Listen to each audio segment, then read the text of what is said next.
Now, you're retired from medicine, and you took it upon yourself to write this book. What was behind that? What was your story in terms of making this the thing you felt you needed to do? What happened? What led you to this?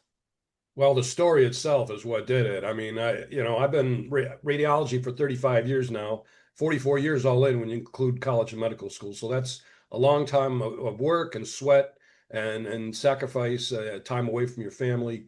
But about 6 or 7 years ago, after my mom passed away, my mom and dad's they turned his autobiography literally into from paper and pencil to typewriter to disc.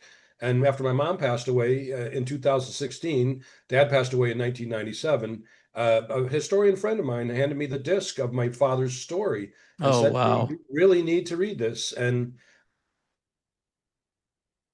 I didn't think much of it at the time, and I was busy taking care of my mom's affairs, and then decided to retire in 2017 and 2018. I went back to work until I recently retired. And that brought me to the story. That brought me to the book. So between reading cases, x-rays and ultrasounds at the time, I would load up my dad's disc and I would, well, I say that because it used to be everything, nuclear medicine, Yeah, MRI, CAT scan, the whole, sure, sure. barium enemas, procedures, all kinds of stuff. But Yeah, yeah, yeah. anyway, so my vector changed. When I read my dad's story now, between cases, I decided to turn his autobiography into a biography because there were 20 miracles So in so now so now so now multiple as you're states. I couldn't believe as it. you I mean, yeah, as you're reading this, as you're reading this, did your dad ever talk about this stuff to you?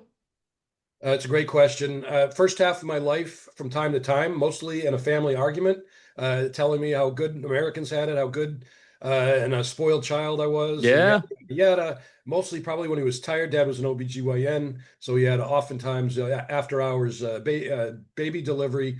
But I could feel his fatigue. But he loved his work, though. By the way, you'd never know what happened to him. But yeah, they talked about it from time to time. My mom Okay. more so. And it But just when it more resonated with me the second half of my life than the first half for but when sure. when you when you read his autobiography, did you learn things that you didn't know? On every page. I mean, I had no Okay. idea. I loved my dad. He was my hero. He's the reason I went into medicine, being a doctor himself, as was his father, a dentist and a doctor slash dentist. So the family goes back.